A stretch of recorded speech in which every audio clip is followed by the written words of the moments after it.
Tell my children, always find something you love that brings you joy and make it your career.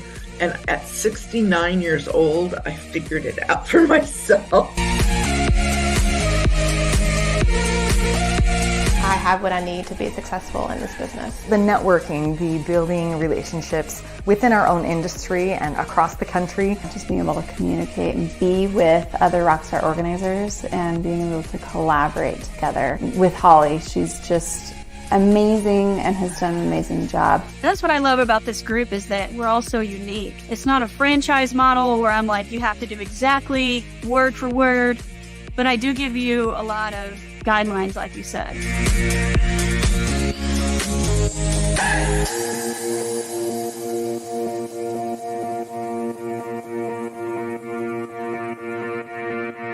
Till you do it, you don't realize that you can do it. I know Holly knows what she's talking about. I know she's right. But then in my head, it's like, how am I going to make it work for me? What we do is important because it changes people's lives and it's a ministry. And that really spoke to me because I love helping other people. A stumbling block I hear in a lot of organizers is that once they want to send their teams out, they're like, but how do I make sure that they do things perfectly? Okay, I get it. I've been there before. But until you release control, you're not going to experience those results. There's a lot of anxiety and stressors that come with being a business owner, but I still have things are on my terms, and I have the flexibility and I have the ability to provide for myself. You asked a lot of questions that help us get to the root of what it is that we really want. They say that the teacher you need shows up when you need them. It was literally like the first week I joined this program. And there was no way that I could have gotten my act together on my own. Like the fact that you had the whole library of things, you're just like, here it is.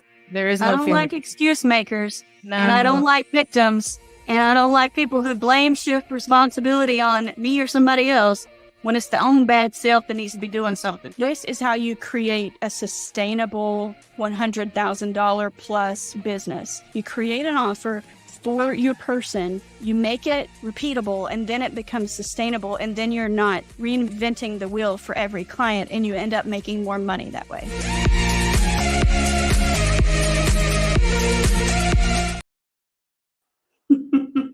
Hello, hello. How are you? I love that video and watching the rock stars. Yeah, you noticed it was from May, so it's been a few months ago. We do have another event coming up tomorrow that I want to tell you about real quick. It's free. It's a workshop. And if you like what we're going to talk about today with getting clients on, with 6 ways to get clients, then you're going to love being able to workshop this for 3 hours tomorrow for free. I don't know that I've ever done a 3-hour free workshop before, but tomorrow is the day. So set aside the time. There will be a replay available for a couple days in case you can't make it live. And this is where you sign up. So it's rockstarorganizers.com/clients. All right, so today is all about 6 ways to get organizing clients. If we haven't met, I'm Holly Sutherland, and I am the founder of Rockstar Organizers. I live here in sunny South Carolina. It's a beautiful day today. I've already been on a Jeep ride twice. I love my new Jeep. I'm totally obsessed. Love it here. So happy. And one of the things I'm really excited about this week is we have 2 rock stars coming to town.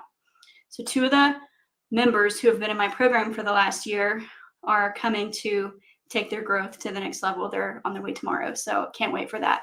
And one of the things that I help organizers do is to really go all in. So for some of them, that means making 10K months while working only 2 days a week with clients. That's something that a lot of them are really drawn to, and that's what I have a system set up to do.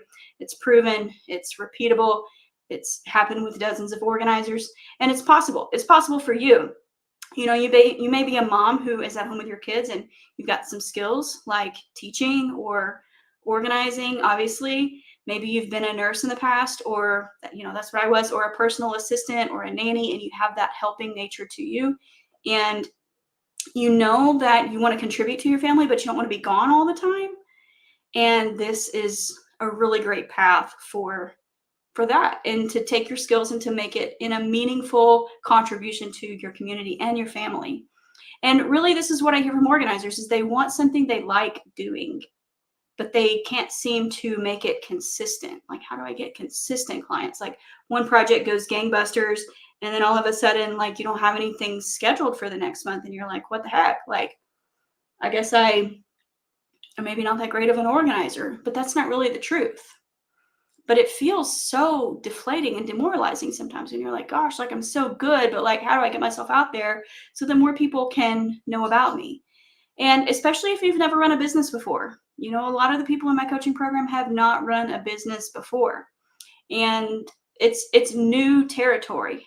So give yourself a little grace. I'm going to talk to you about 6 ways to get clients today. And ultimately what you're going to do is you are going to expand your mind of what's possible and see what's required in order to get clients, instead of just thinking that they should always be coming to you. That's a trap that some of us fall into. And really, whenever we fall into that trap, that's where we're treating our business like a hobby instead of a business. And it's pretty clear why you're not going to get consistent income that way, because you can't expect consistent results if you yourself are not consistent. I'll say that again. Write this one down. You can't expect consistent results if you yourself are not consistent. Okay, so let's talk about this. So there's 6 ways. I have a framework that I have determined of what works for organizers today to attract clients to them. I really don't believe that we find clients, but based on who we are, what we're putting out there, the problems that we know that we solve, and the invitations that we make it very easy for people to find us. Yay! Hi, Britt. Good to see you. Glad you caught a live too. All right. Got my Facebook comments over here on my phone. All right, so one of the things I'm going to talk to you about, I'm going to go for the scary one first. This is the one that organizers are like, really? I know I have to do this, but like, I really don't want to. But we're gonna break it down just a little bit. This is going to be a quick live. I actually have a meeting with my assistant at 4. Typically, we go 45 minutes. Today, we're going to go 30 or less. I moved my assistant with my operations manager she moved it to 4 today. So it's gonna be a quick one. But hopefully you're gonna be able to I know you will be able to take away some things that are really gonna help you. So we're gonna start with the scary one. And remember, we are gonna break all this down tomorrow in the Get Clients on Demand workshop. This is from 2 o'clock to 5 o'clock Eastern. You can register for free here. And let's get into it. So the number one thing, not necessarily the top thing to do, but the number one thing I'm going to talk to you about today, and I think it's kind of the scariest one for organizers, is showing your face online. Yeah, that's right. Showing your face online. So do you only show up whenever you're perfectly made up and put together and you've got, a perfectly rehearsed script for what to say? Or are you willing to go live maybe once a week and let people see you? Or are you willing to post a selfie, even a work selfie? One of the biggest mistakes that I see with organizers' social media is I scroll and scroll and scroll, and I'm like, who is this person? I can't even find their face. I need to feel you. I want to feel you when I see your account. People buy from people. So if you're not showing your face on there at least once every 9 photos on your Instagram, like, people don't think you're a person. They're like, okay, well, she's a machine, she's a robot. But people buy from people. So you really need to think about showing your face online. And Teresa says, I knew that was coming. Yeah, Teresa's been with me for a few years now. She's been listening to some Holly in her ear for a while. She had to know that the face comment was coming. Show your face! Show your face! Yeah, there's favor on your face is what one of my mentors says. And, whether you think you look perfect or not, it doesn't matter. It's not really about you. You have a gift that people need. And until you're willing to get a little bit out of your comfort zone and show yourself as you are, then you're not really going to attract people to you, because they're not going to be able to feel you, right? People make decisions on what they feel. So can they feel you? This also goes with in person. So the number 2 way is to show your face in person. Now, there's all kinds of ways to do this. I mean, a lot of organizers are introverted. I would love for y'all to comment in the chat. Are you an introvert or an extrovert? I am an introvert who is outgoing and loves people during a certain window of the day. I really need my slow, easy mornings. I really need my chill evenings. But like about 11 to 4 is my people hours. Randallin, this replay will be in the Facebook group. So yeah, you can catch this later if this is your admin day. So, showing your face in person, even if you're an introvert. Here's the thing that I want to encourage you with. When you go to a networking meeting, I'm going to follow this advice that somebody gave me back in like San Antonio when I lived there back in like 2008. She said, seek to be interested, not interesting. And again, this is what's going to take some of the self-consciousness out, kind of like the showing your face online self-consciousness that some of us have. I had that for a long time. But I went through several challenges where I was like challenged to go live every day for 30 days. And I did that like 7 times, I think, like 2019, 2021. I finally just broke the fear of man of going on live. And now I'll like say whatever and probably say some things I shouldn't say, but I really don't even go back and edit it. It's like, whatever. I am who I am. They can take it or leave it, right? But the thing about showing your face in person is that so many people get nervous about what to say when really that's not even what you should be nervous about. It's really not what you should be nervous about, because if you're so focused on how to say something just right to be interesting to somebody, again, you're making it about you, and people are going to feel that. And, you know, I saw something that somebody posted in a Facebook group pitching her services, and it was all I do this, I do this. My programs are not about this. Reach out to how my programs can work for you. And I'm like, I can't even feel you. Like, you're just talking about yourself. So instead, seek to be interested and think of maybe 3 questions that are your go-to questions that you might ask somebody. It could be as simple as, how is your week going? It's one of my go-to questions when I meet people. It might be the very first question I ever ask them, but just simply asking, how is your week going? I like that one better than how are you? How are you? I don't know. You can take that so many ways. But how is your week going? I even like that one better than how is your day going? I don't know why. Don't even ask me why. But this is the number 2 thing, is to show your face in person. What do y'all think about this? Yeah, Remy says, my people hours are about the same. Going to force myself to do a live this week with the sweating face. Yeah, I feel you. Still an introvert, outgoing introvert. Yeah, there you go. A lot of organizers are introverts. I've done a lot of surveys on organizers. The ones I've done, about 60 to 70% introverts, 60 to 70% fact finders, maybe 30 to 40% extroverts, 30 to 40% quick starts, probably even less than that. I'm definitely a quick start.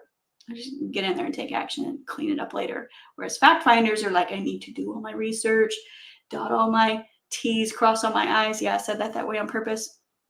You're like so particular, and you like just need to get yourself out there and show your face sometimes. Just do it messy. Just do it messy sometimes. Allow yourself to be imperfect. People are going to love you more for it, I promise. Number 3, reach out to warm or hot leads online. So you know what I'm talking about. Light up those DMs.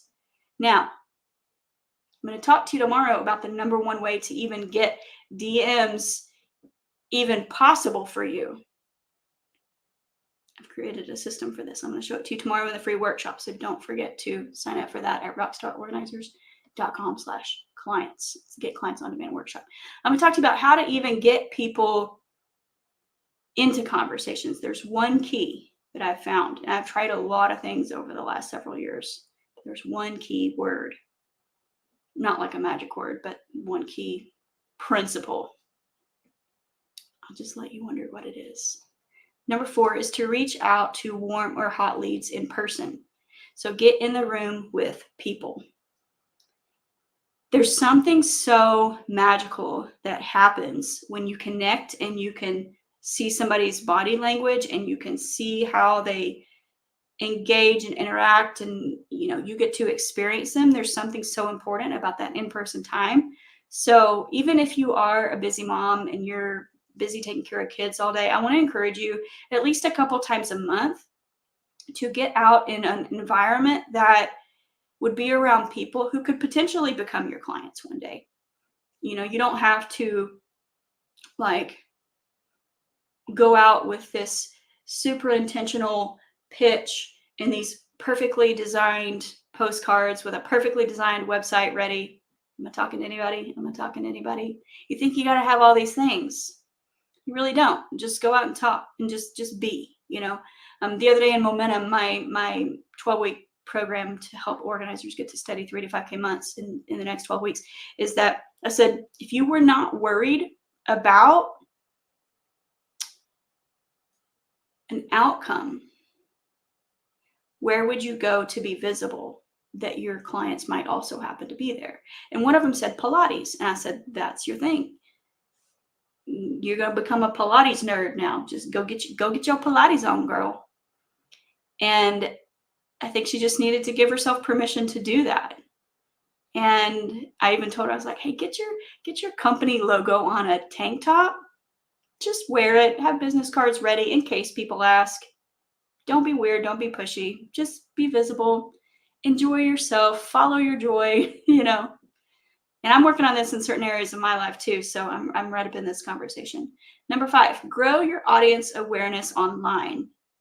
So social media and email is what I'm referring to here with growing your audience online. So how many subscribers do you have other than your mom, other than your sister and your Aunt Charlotte?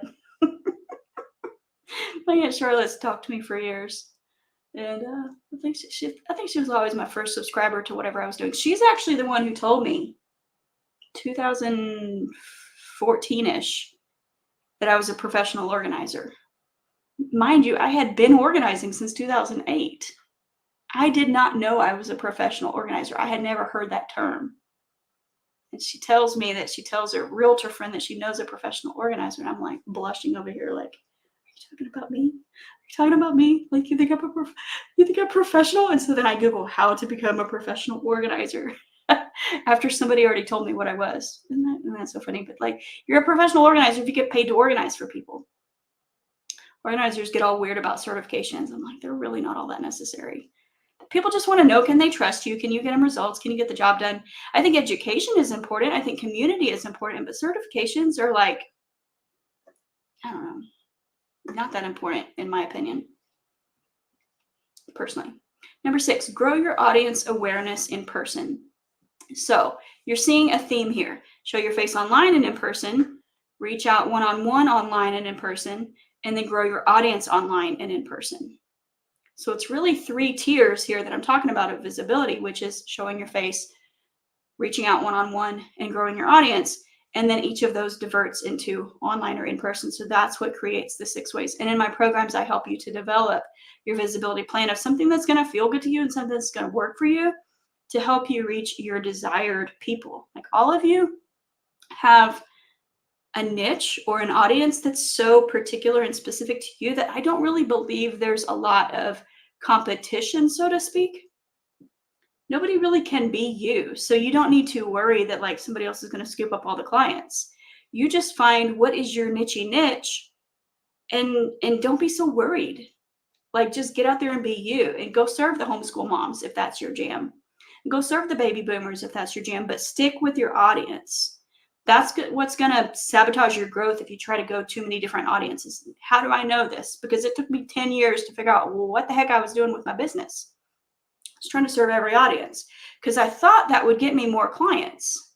I thought serving every audience would get me more clients if I could serve the baby boomers and the seniors and the teachers and the moms and the busy professionals. And, I might even venture into hoarding tendency people. No, that was not for me. However,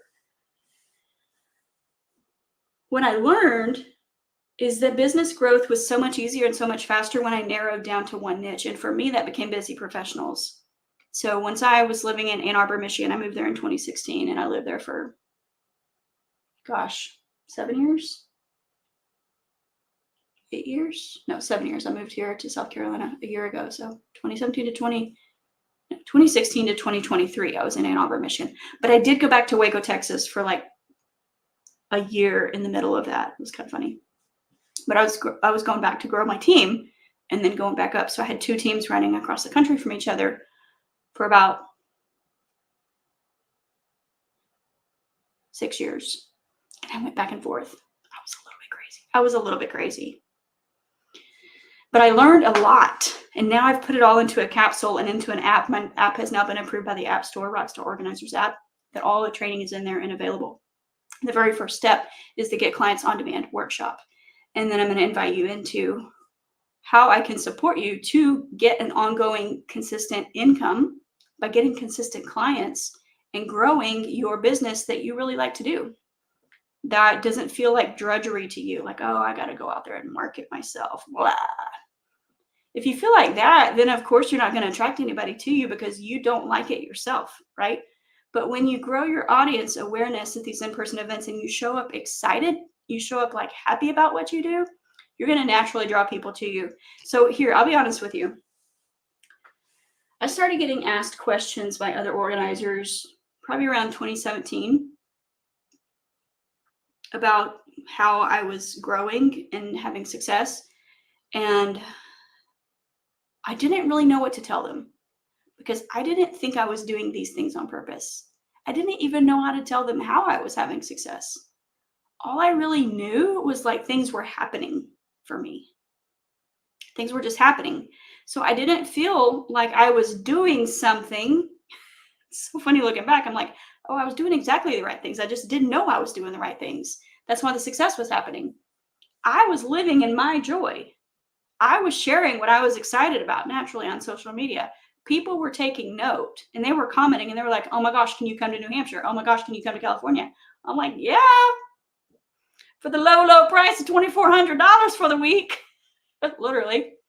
I finally got to the point where I'm like, I will not travel for less than $2,400. That was my base. And that would cover a certain amount of hours for the week. And then they could add on, beyond that if they wanted to. But it's a lot of work traveling. I traveled a lot. I still do travel a lot, but not quite as much as I did. And I got to see a lot of different variety. And I got to see a lot of people and what they want and what they need and what they're afraid of and what works for them, what doesn't work for them. And so I've taken all these. I have found 4 profitable niches and taken all these and developed them into a whole entire methodology and program for organizers. So I'm going to wrap up for today because I got to go hop on a meeting with my operations manager, Kira. But I do want to, again, invite you to the Get Clients On Demand workshop. It's tomorrow from 2 to 5. It's a 3-hour workshop, completely free, no strings attached.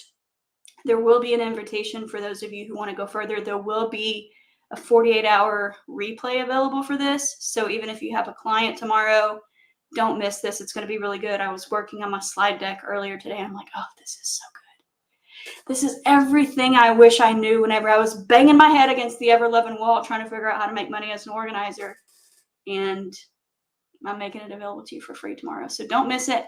Hope you all have an amazing day, and I'll see you next week. Toodles.